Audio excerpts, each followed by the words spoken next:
Surat crime બ્રાન્ચની ટીમે સામા તહેવારે શહેરમાં દારૂની હેરાફેરી રોકવા મેદાને છે ત્યારે ડુમસ વિસ્તારમાં ગોલ્ફ સાઇટ પાસે નહેરવાળા રસ્તા પરથી કન્ટેનર ટ્રકની કેબિનમાં બનાવેલો ચોરખાનામાં દારૂની હેરાફેરી કરનારને ઝડપી પાડી લાખોની મત્તા કબજે કરી.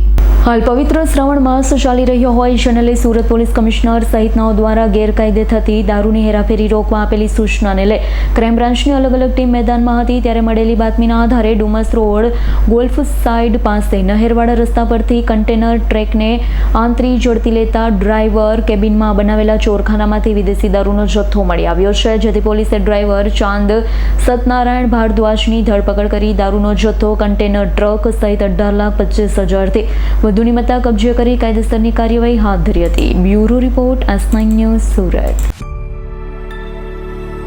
અમારી તમામ માહિતીથી અપડેટ રહેવા માટે જોડાયેલા રહો S9 ન્યૂઝ સાથે.